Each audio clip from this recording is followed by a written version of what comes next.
Hey everybody, welcome to another edition of Liam's Hockey. Hey, I got a second one out in the same week for the first time in quite some time. Of course, each and every show brought to you by Hosey and Brown Automotive, and we are revisiting the garages today, and boy, we got a great one for you. Griffin Automotive, I'll be talking about in just a few minutes' time.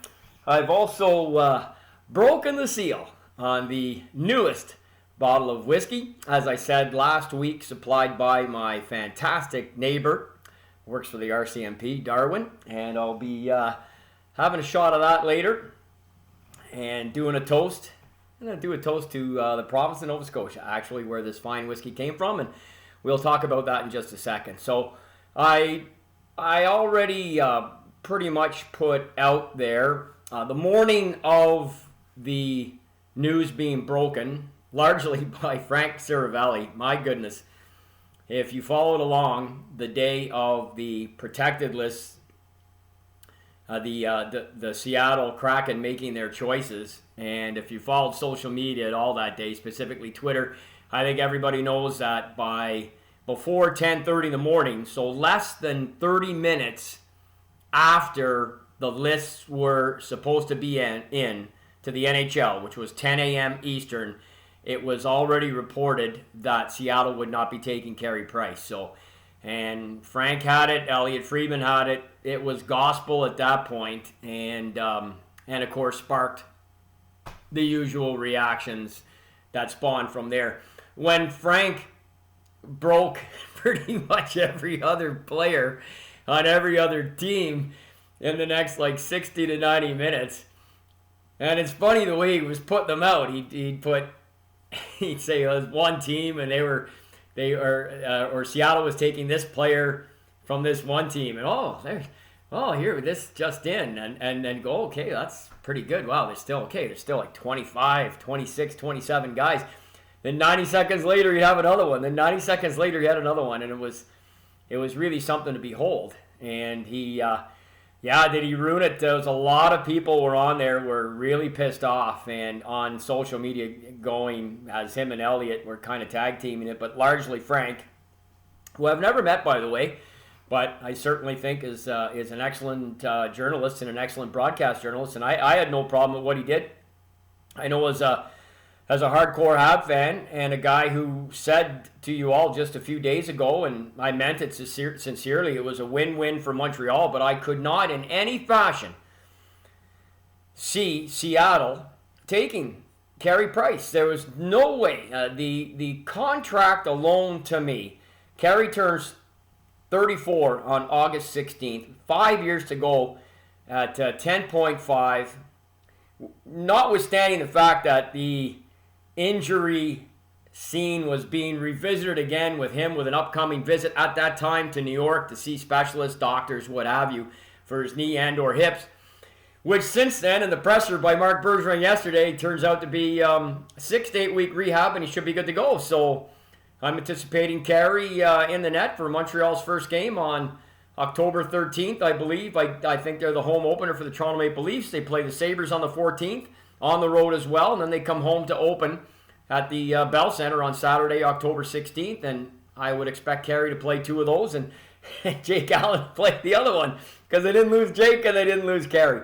Absolutely brilliant piece of work. Now, I don't know, there's stories that Carey initiated it, there's stories that Montreal Brain Trust initiated it. All I know is this, is that Montreal Brain Trust, being Bergevin, Trevor Timmons and company, along with Jeff Molson, and then in conjunction with the Prices, because let's put Carey's wife in this as well, the family, the three of them all have to sign off on this. He's got to waive his no move. The Hab brass have to say, yes, this is what we'll do, and because Jeff Molson wouldn't have initiated it, so it would have come to him collectively either by those two entities or the executives or Carey, whatever. So the three of them. But at the end of the day, Marc Bergevin is the guy, as far as I'm concerned, is the one who's putting it out there. It was Carey's. We could have lost Carey. Montreal could have lost Carey, but it was Marc Bergevin who was putting his neck out there. Imagine the optics of losing this guy who is, I mean, what he did this year in the playoffs, notwithstanding games 1 and 2 against Tampa, he cemented himself. If he wasn't already, he's a first ballot Hall of Famer, no matter what happens with the rest of his career. And I mean, if he gets back to another even semifinal, it'll just reinforce it. But let alone if at some point before he hangs him up for good, they make another final. And yeah, it's tough, man. I've said this before many times too. I equate everything to the double Ferris wheel. And when you get up there, much like the Ottawa Senators in 2007 or the Vancouver Canucks in 2011, look at the other Canadian teams, Edmonton Oilers, we all know, Calgary Flames, go down the list, how tough it is to get back once you get that first crack at the finals. It'll be no different for Montreal. Even before the protected list was up and Carey was going to be left unprotected, and even before we had heard the dire situation involving Shea Weber, I was on local radio here and said Montreal will be in a dogfight to make the playoffs. So now you were looking at maybe potentially taking Carey out for God knows how long, and Shea gone now. They're saying maybe minimally the season, potentially still career threatening. I'll touch on that in a second. And so here we are.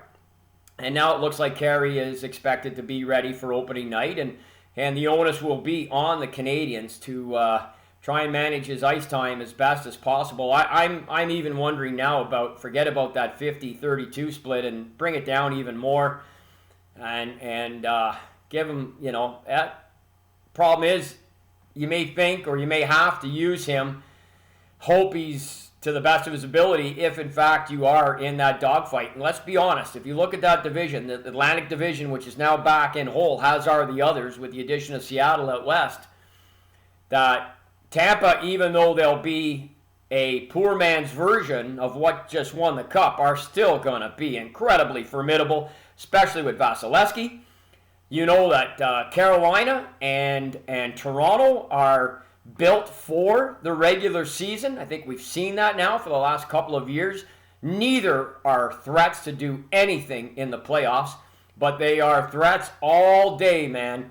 When that offense will run roughshod, catching teams on back-to-backs or 3 and 4, or you're playing the other divisions and other conferences, and they just won't be paying the same attention that you need to, game in and game out, that Montreal did to the dynamic duo in particular, because Tavares was hurt.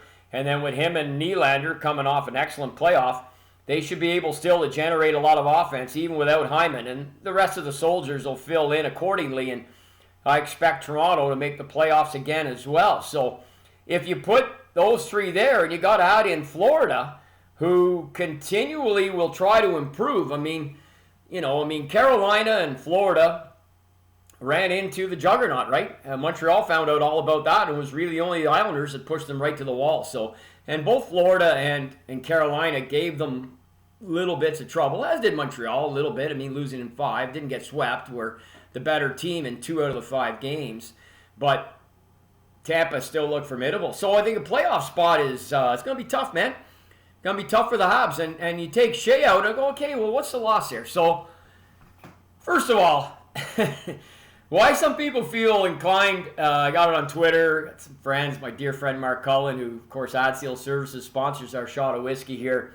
It seems like you want so badly to believe that Shea Weber's career is done. They haven't said that. If he retires, if he files his retirement papers, then it's official. If he sits out this season, like, what if he has some surgeries and he comes back? Who knows? You don't know. I don't know.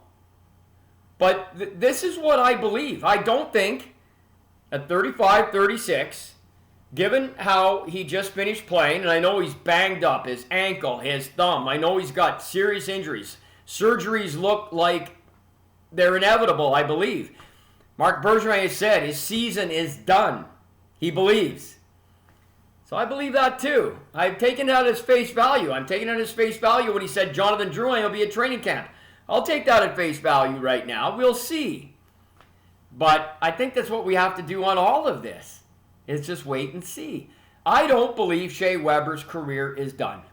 I think he'll be back. And I think the biggest, most iconic bit of poetic justice would be if the Habs made the playoffs and Weber was ready for game 1 of the playoffs. I'm not ruling it out, man. That's my dream anyway. You got to dream. You have to have dreams in life. Look at the Montreal Canadiens this playoff years. They made their 35th trip to the finals. Along the way, administering the worst defeat in playoff history to the Toronto Maple Leafs. I'll tell you what. Good times. Good times. Yes, they were. Yes, they were. So, that's my thoughts on Price. I wrote that, just reinforcing that here. And that's my thoughts on Weber. I don't believe he's done. If he announces his retirement at some point before the season starts, and they have a big party for him, celebration, all right, a River Archie, and what a win in the trade. I mean, I don't think that it was horrible for Nashville. They went to the final right away. PK Subban, as I've said, I'll just reiterate this one more time. He changed 3 key things. He had to on Nashville right away. He was told in no uncertain terms, and then unfortunately the 4th he could not change, which summarily and ultimately led to his trade from Nashville. The 3 things he changed. Number 1, he was told, no more racing up the center ice and button hooking back around to show all the crowd how nice a skater you are handling the puck while your wingers are booting down, waiting for a pass, or waiting for you to dump it in. He did that repeatedly. I wanted to break my TV so friggin' bad at home here 50 times watching that. Secondly, his breakout play was a J.C. Tremblay flip pass. You know why? Because it worked one time. He hit Max Pacioretty on the fly one time, and then that became his breakout play. Whee! Look at me flip the puck way high up in the air by the score clock and landed right down at Pacioretty as he was in full flight. Didn't do that in Nashville once. And the third thing that he had to curtail immediately is he went on to Nashville's second pairing on the power play. No more bad pinches. He was told in no uncertain terms, play defense. That's the position you play. And he was a decent contributor along with that other excellent defense that Nashville had. Unfortunately, running into the juggernaut that were the Pittsburgh Penguins at that time. And then, of course, what killed him in Nashville happened as quickly as the trade. He's over there at the end of June, and less than 12 months later, they wanted him out. Why? He made the final all about himself. The whole Listerine thing stuff with Sidney Crosby. You couldn't find... PK wouldn't go buy a microphone or a camera for 48 hours playing that whole breath thing, bringing in the bottle of Listerine, taking over basically the playoffs, making it all about him. So much so that the rumors emanated from Nashville after they lost the Stanley Cup final that they wanted to get rid of him already. The dressing room already couldn't stand him. The reason they couldn't? Because Ryan Ellis got hurt right away at the start of the next season. So they couldn't afford to move PK. As the team went down and his play has gone downhill right from day one with Nashville, as soon as they could, they moved him to New Jersey. And he's been a spare part ever since. And look, at some point, probably sooner rather than later, he will leave the NHL as a player. He is going to be infinitely more successful off the ice than he was on. And this is a guy with a Stanley Cup final, a Norris Trophy. He played in the Olympics. This is the funniest of all the people who say, hey, man, PK, he was in the Olympics, just like Shea Weber. So freaking funny. PK played 11 minutes in one game. Babcock put him in 11 minutes in one game so he could qualify to get his medal. And then there he is, draped all over Sidney Crosby and the boys at center ice after Canada won gold. Meanwhile, for 2010 and 2014, when Team Canada made their very first selection for the team in both those years, the player selected was Shea Weber. Yeah, it was a massive win-win for Montreal. And I'll tell you right now, if he has played his last game as a Hab, he is going to go down. Has certainly the greatest captain to not win a cup, and he's going to go down as one of the greatest. I mean, what that man did this year, he played the best hockey of his career and in the playoffs. And for him to do that with the injuries that he had, just absolutely remarkable. So, having said all that, I don't believe he's done, and I think we'll see Mr. Weber again. That's my hope. And until it's stated differently, Why people are messaging me saying, see, told you, look at this link here, look at that link there. He's done. Oh my God. People are funny, man. People are funny. Speaking of funny, so, I put the post up and then on comes the thread, right? And the thing is in the thread, so I've got different lines going. I got one going with, my buddy Liam, same name, from Kentville. I got one going with Dave Eastwood, who I love like a brother. And in the thread, you may not pick up on that, right? Because we're there communicating with each other publicly. Or Chris Trainer.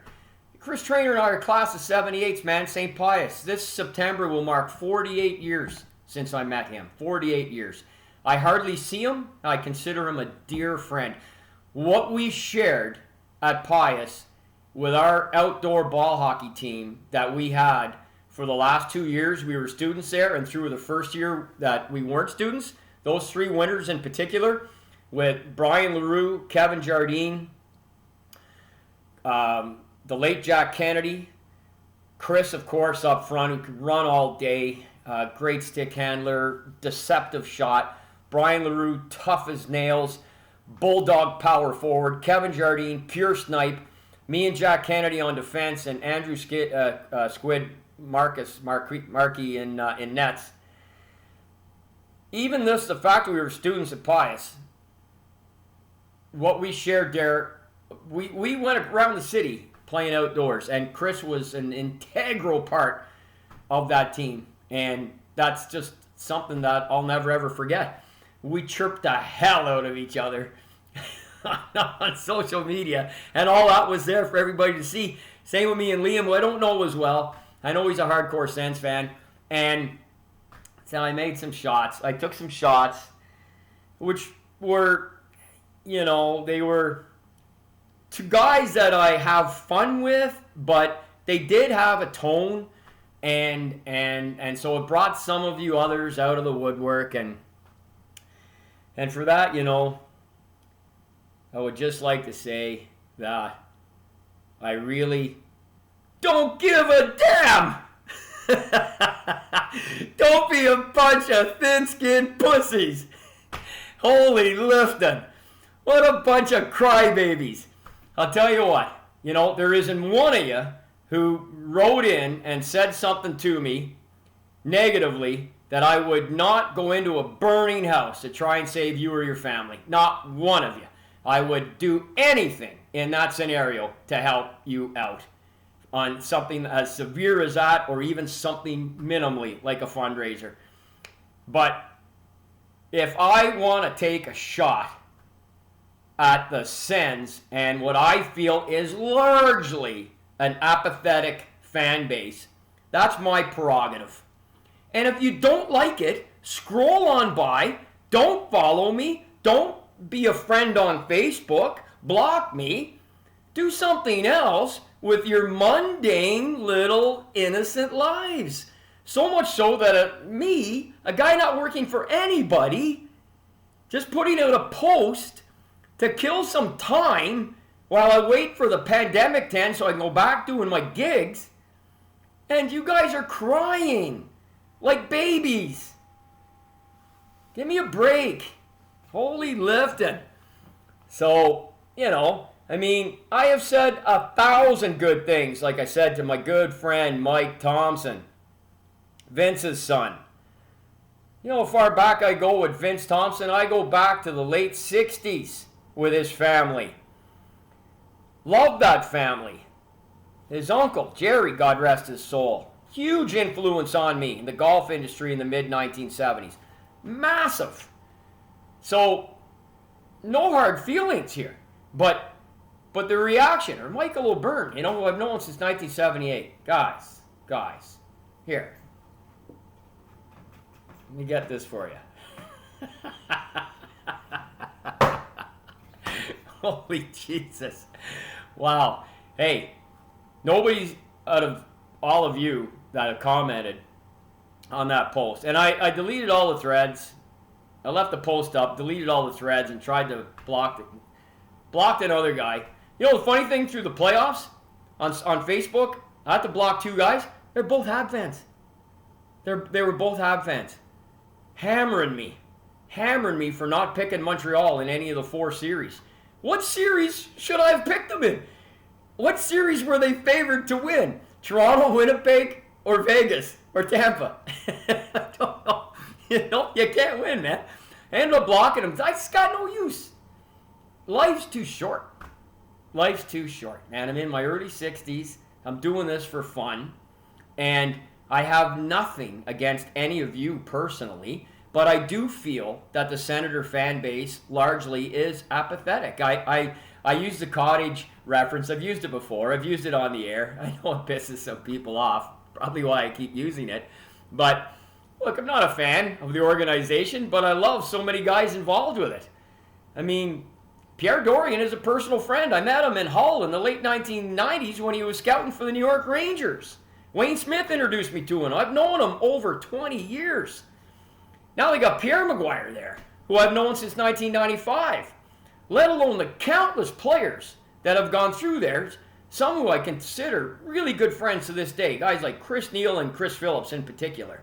Chris Neil's my favorite Senator of all time. All time. And then you go back to the early days, guys who I got to know really well, like Darcy Lohan and Mark Freer. Like, the stories I could tell. And so many good times in those first few years. Rick Bowness I got to know so well. So many guys. Denny Vial, Denny Lambert. Love those guys. But, you know, I'm a Hab fan. I have a view of the team. The rivalry is strong. I saw it in 2013. It was insane. 2015 was crazy.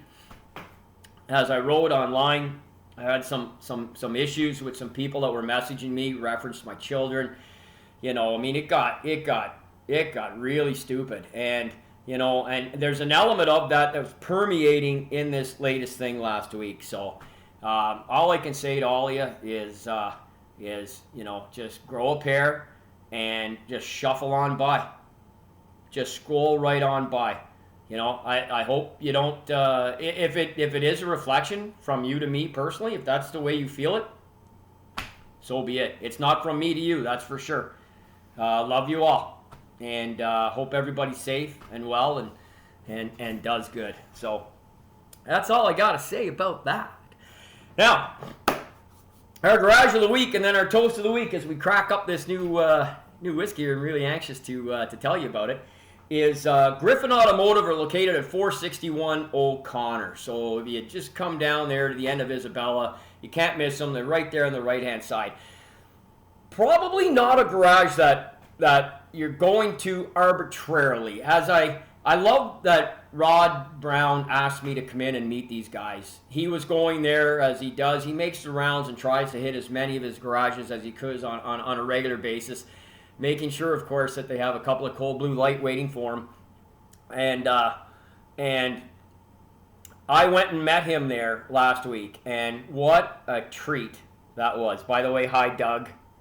I didn't say your name. But to meet Louis and Malcolm Griffin, and, you know, the thing is, I've actually worked for Hosey and Brown a couple times over the years as a driver. I've driven for Rod. I've gone to him saying, hey, man, I got some downtime.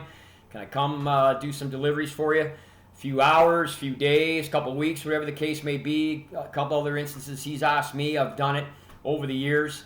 I mean, nothing's going to beat the late 70s when I used to go by Gossett and we'd do oil changes on a Saturday and wheel pints out of that Coke machine that they had there. Just some of the greatest memories of my life at that time with Rod. But meeting Louis and Malcolm Griffin, this is a father and son. This guy's 81 years old, the dad. He goes so far back with the Brown family that he worked with Bob at Welsh and Johnson. Like, this is back in like the 1950s.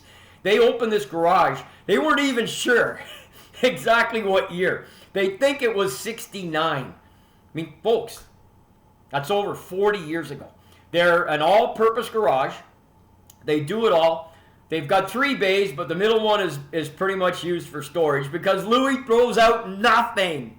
He saves everything. He's one of those pack rats, but he'll turn around and be able to sell it.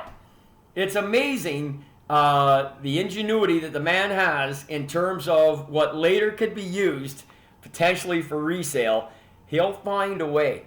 But him and Malcolm are a father and son. Malcolm, Richmond, Ontario, they're home for years, Malcolm went to South Carleton. We started talking names. We know a ton of the same guys. He's a class of 81 at South Carleton. I'm class of 78 at Pius.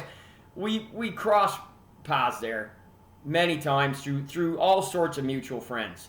And I really enjoyed that side of the conversation with him. But, from a garage perspective, this is a father and son operation that have been there for over 40 years. They from generators, combustion to the electrical side of things, as Louis was saying. I mean, they run the gamut of how the mechanical side of working on cars has developed over the last 3, 4, 5 decades. And they do it all. And, from front ends to brakes to exhaust, the whole 9 yards. Their clientele are largely regular repeat customers and word of mouth, because you're going to get great work done at a fair price by maybe as reputable a garage as exists in the region of Ottawa Carleton. Given the length of time that they've been doing it, the fact they're family, the fact that they take the busiest month of the year off every year to go hunting, they don't give a damn. I mean, that's just telling you that, hey, we're going to make sure that we're enjoying our lives as well. Probably one of the reasons that Louis is still going in his early 80s and gets down and flips off tires off a car like a spring chicken and knows where everything is in there. And I'll tell you what, God willing, I'll be back to talk to them before it's all said and done. I really enjoyed that visit. And I really enjoyed the connection that Louis had with Bob Brown. And I really enjoyed meeting Malcolm and our connections. And they are just a fabulous, fabulous operation. 461 O'Connor, corner of Isabella. And kudos to them. And thanks to Hosey and Brown for putting them up as the next ones to give a shout out to here on Liam's Hockey. All right. On to our shot here and our toast. And as I said, I'm going to finish by toasting the entire province of Nova Scotia. So this is Heart Iron Whiskey. I showed it to you last time. Let me read this to you here if I can. On Blue Nose 2, the Heart Iron is the soul of the mainsail, shaped like a heart to hold the hooks of 2 10-inch blocks. This Heart Iron carries the full weight of the main throat halyard, if I'm saying that right. It is the only ironwork on the ship that is painted red.